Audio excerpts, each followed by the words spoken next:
Bhavana Belagere madam ಅವರೇ, ಈ ಒಂದು ಸುದ್ದಿಗೋಷ್ಠಿಗೆ ಅವಕಾಶ ಮಾಡಿಕೊಟ್ಟಿರುವಂಥದ್ದು ನಾನು ತುಂಬ ಗೌರವಿಸ್ತಿದ್ದಂತಹ ರವಿ ಬೆಳಗೆರೆ ಸಾಹೇಬ್ರ ಒಂದು ಸ್ಥಾನದಲ್ಲಿ ಬಂದು ನಿಂತ್ಕೊಂಡಿದ್ದೀವಿ. ಅವರಿಗೂ ಸಹ ಧನ್ಯವಾದಗಳನ್ನ ತಿಳಿಸ್ತೀನಿ. ಯಾಕಂದರೆ ಅವಾಗ ಯಾವಾಗ ತಿಳಿಸೋಕ್ಕಾಗಿಲ್ಲ ನನಗೆ, ಇವಾಗ ತಿಳಿಸ್ತಾ ಇದ್ದೀನಿ.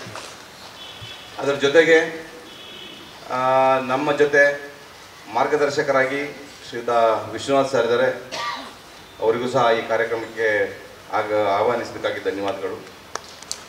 ಹಾಗೆ ನನ್ನ ಸ್ನೇಹಿತರಾದ ಶ್ರೀಕಾಂತ್ ಸ್ವಾಮಿ ಮತ್ತು ವಿಶ್ವಾರಾಧ್ಯ ಇವರೆಲ್ಲ ಇದ್ದೀರಿ ವೇದಿಕೆ ಮೇಲೆ, ಇವರಿಗೂ ಸಹ ವಂದಿಸುತ್ತಾ, ಹಾಗೆ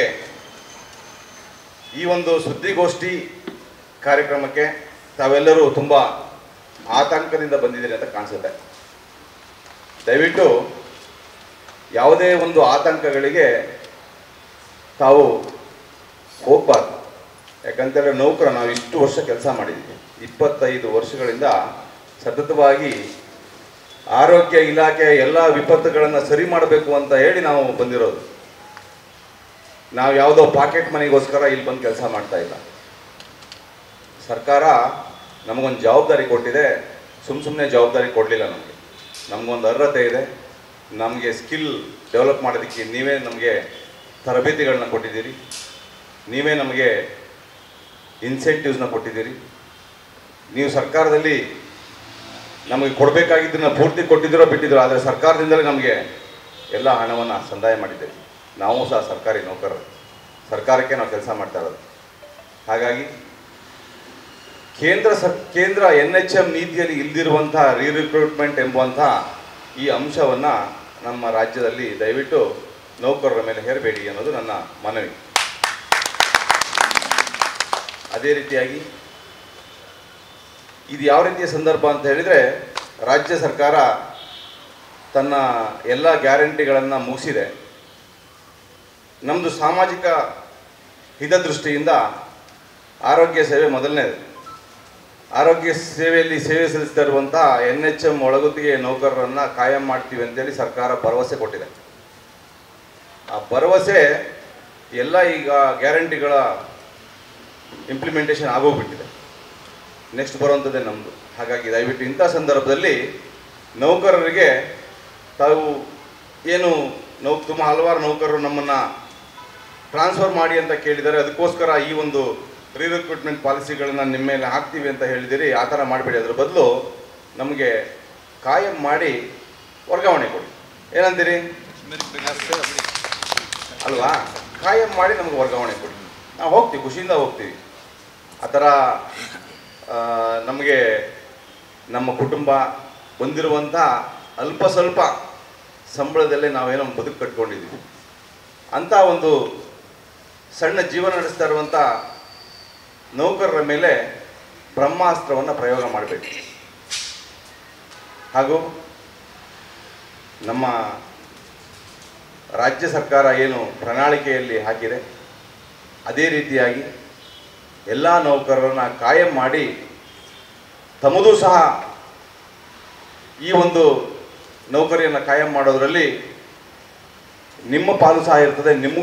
ನೀವು ಸಹ ಅಭಿನಂದರಾರು. ನಿಮ್ಮನ್ನು ಸಹ ಅಭಿನಂದನೆ ಮಾಡ್ತೀವಿ. ನಾವು ಎಷ್ಟಾಗುತ್ತೆ ಅಷ್ಟು ನಮಗೆ ಸಹಕಾರ ಮಾಡಿ ಅಂತ ಮನವಿ ಮಾಡ್ತೀವಿ ಹೊರತು ತಮ್ಮ ಮೇಲೆ ನಾವು ಯಾವುದೇ ಒತ್ತಡವನ್ನು ಹೇರ್ತಾ ಇಲ್ಲ. ಯಾಕಂತ ಹೇಳಿದರೆ ಸರ್ಕಾರ ಯಾವತ್ತೂ ಅಷ್ಟೇ ಮನವಿಗೆ ಸ್ಪಂದಿಸಬೇಕು. ಮನವಿ ಸ್ಪಂದಿಸಿ ನಾವು ತುಂಬ ನಿಮ್ಮ ಹತ್ರ ಬಂದು ಕೇಳ್ಕೊಂಡ ನಂತರವೂ ಆಗಿಲ್ಲ ಅಂತ ಹೇಳಿದಾಗ, ಮತ್ತೇನಾದರೂ ನಮ್ಮ ಮೇಲೆ ಕ್ರಮ ಜರುಗಿಸ್ತೀವಿ ಅಂತ ಹೇಳಿದಾಗ ಮಾತ್ರ ನಾವು ನೌಕರರು ನಿಮ್ಮ ಮೇಲೆ ಸಿಟ್ಟಿಗೆ ಹೇಳ್ಬೇಕಾಗತ್ತೆ. ಅಂಥ ಪರಿಸ್ಥಿತಿ ಆಗೋದು ಬೇಡ. ಹಾಗಾಗಿ ನೌಕರರು ತಾವೇನು ಆತಂಕದಲ್ಲಿದ್ದೀರಿ ದಯವಿಟ್ಟು ಆತಂಕ ಪಡಬೇಡಿ. ಯಾಕಂತ ಹೇಳಿದರೆ ನಾವು ಕಳೆದ ಫೆಬ್ರವರಿಯಿಂದ ಸುಮಾರಷ್ಟು ವಿಷಯಗಳಲ್ಲಿ ಆತಂಕಕ್ಕೆ ಒಳಪಟ್ಟು ನಾವು ಮಾನಸಿಕವಾಗಿ ತುಂಬ ಖಿನ್ನತೆ ಒಳಪಟ್ಟಂಥ ತುಂಬ ಜನ ಕೂಗಿದ್ದಾರೆ, ನಾವು ನೋಡಿದ್ದೀವಿ. ಯಾಕಂದರೆ ನಮಗೆ ಸುಮಾರು ಫೋನ್ ಕಾಲ್ಗಳು ಬರ್ತಾಯಿತ್ತು. ಅದರಲ್ಲಿ ಅವರು ಮಾನಸಿಕವಾಗಿ ಎಷ್ಟು ಕುಗ್ಗಿದ್ದಾರೆ ಅನ್ನೋದು ನಮ್ಗೆ ಅರ್ಥ ಆಗ್ತಾಯಿತ್ತು. ನಾವೆಲ್ಲರೂ ಅಷ್ಟೇ ಎಲ್ಲ ನೌಕರರ ವೃಂದದಲ್ಲಿದ್ದೀವಿ. ನಾವೆಲ್ಲರೂ ಸಹ ಸಂವೇದನಶೀಲರಾಗಿ ವರ್ತಿಸಬೇಕಾಗುತ್ತೆ ಇಂಥ ಸಂದರ್ಭದಲ್ಲಿ. ಯಾಕಂತೇಳಿದ್ರೆ ನೋವುಗಳು ಒಬ್ಬ ಸ್ಥಿತಿವಂತನಿಗೆ ಇರ್ದೇ ಇರ್ಬೋದು, ಆದರೆ ಒಬ್ಬ ಬಡವನಿಗೆ ಅದನ್ನೇ ಸಂಬಳನೇ ನಂಬ್ಕೊಟ್ರಂಥ ನೌಕರನಿಗೆ ಭಾಳ ಸಮಸ್ಯೆ ಆಗುತ್ತೆ, ಭಾಳ ನೋವಾಗುತ್ತೆ. ಆ ನೋವನ್ನು ಎಲ್ಲರೂ ಸಹ ಅನುಭವಿಸಬೇಕು ಅಂತ ಸಂವೇದನಾಶೀಲ ಮನಸ್ಸು ನಮಗಿರಬೇಕು. ಹಾಗಾಗಿ ಎಲ್ಲ ನೌಕರರಲ್ಲಿ ನನಗೆ ಒಂದೇ ಮನವಿ, ಈ ಥರ ಏನಾದರೂ ಸಮಸ್ಯೆ ಆದಾಗ ಸದ್ಯಕ್ಕೆ ನಾವು ಭಾವನಾ ಮೇಡಮ್ ಅವ್ರ ಹತ್ರ ಮತ್ತು ನಾವೆಲ್ಲರೂ ಒಳಗಡೆ ಹೋಗಿ ಕೂತ್ಕೊಂಡು ಚರ್ಚೆ ಮಾಡಿದಾಗ ಸದ್ಯದಲ್ಲಿ ಇದಕ್ಕೇನು ಒಂದು ತಕ್ಷಣದ ಕ್ರಮ ಕೈಗೊಳ್ಳುವಂತಹ ನಿರ್ಧಾರ ಇಲಾಖೆ ಮಾಡಿಲ್ಲ. ನಮ್ಮನ್ನು ಇಲಾಖೆಯ ನೌಕರರ ಸಂಘಗಳನ್ನ ಕರೆದು ನಮ್ಮ ಹತ್ರ ಮಾತಾಡಿ ನಂತರ ಅದೇನಾದ್ರೂ ಪ್ರೋಸೆಸ್ಸಿಗೆ ಬರ್ಬೋದು. ಹಾಗಾಗಿ ತುಂಬ ಆತಂಕ ಪಟ್ಕೊಂಡು ಫೋನ್ ಮಾಡೋದು, ನಮ್ಮನ್ನು ಬೆಂಗಳೂರಿಗೆ ಬಂದು ಎಲ್ಲ ಇಲಾಖೆಗಳ ಮುಖ್ಯಸ್ಥರನ್ನ ಭೇಟಿ ಮಾಡೋವಂಥದ್ದು ಮಾಡಿ ಸುಮ್ಮನೆ ಕಿರಿಕಿರಿ ಮಾಡಿಕೊಡ್ರು. ಯಾಕಂತೇಳಿದರೆ ಸುಮಾರು ಸಂದರ್ಭದಲ್ಲಿ ನಮ್ಮ ನೌಕರರು ಆತಂಕಗೊಳಪಟ್ಟು ಇಲಾಖೆಯಲ್ಲಿರುವಂಥ ಎಲ್ಲ ಅಧಿಕಾರಿಗಳನ್ನು ಸುಮ್ಮನೆ ಭೇಟಿ ಮಾಡಿದ್ದಾರೆ. ಅವರಿಗೂ ಸಹ ಅದರ ಬಗ್ಗೆ ಮಾಹಿತಿನೇ ಇರೋದಿಲ್ಲ. ಅವರು ಏನೇನೋ ಒಂದು ಮಾಹಿತಿ ಕೊಟ್ಟಿರ್ತಾರೆ, ತಾವು ಆತಂಕಗೊಳಪಡ್ತೀರಿ. ಇಂಥ ಆತಂಕಗಳನ್ನು ನಾವು ಕಳೆದ ರಿನ್ಯೂವಲ್ ಟೈಮಲ್ಲಿ ಗಮನಿಸಿದ್ದೀವಿ, ತಾವು ಅನುಭವಿಸಿದ್ದೀರಿ. ಹಾಗಾಗಿ ಆ ಥರ ಆಗೋದು ಬೇಡ.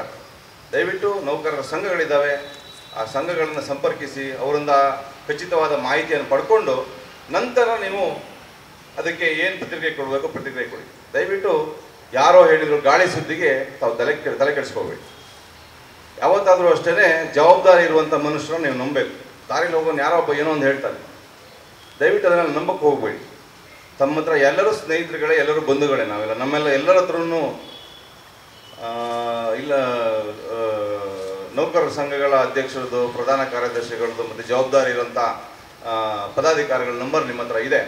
ಅವ್ರ ಹತ್ರ ನೇರವಾಗಿ ಫೋನ್ ಮಾಡಿ ಕೇಳಿಕೊಂಡು ನೀವೇನು ಪ್ರತಿಕ್ರಿಯೆ ಕೊಡಬೇಕು ಕೊಡಿ. ಸುಮ್ಮನೆ ನೀವು ಮನಸ್ಸಿನಲ್ಲಿ ಏನೋ ಅಂದ್ಕೊಂಡು ಪ್ರತಿಕ್ರಿಯೆ ಕೊಟ್ಟು ತುಂಬ ಜನ 28,000 ಜನ ನೌಕರರಿದ್ದಾರೆ, ಅವರಿಗೆ ತುಂಬ ಖಿನ್ನತೆ ಒಳಪಡ್ತಾರೆ.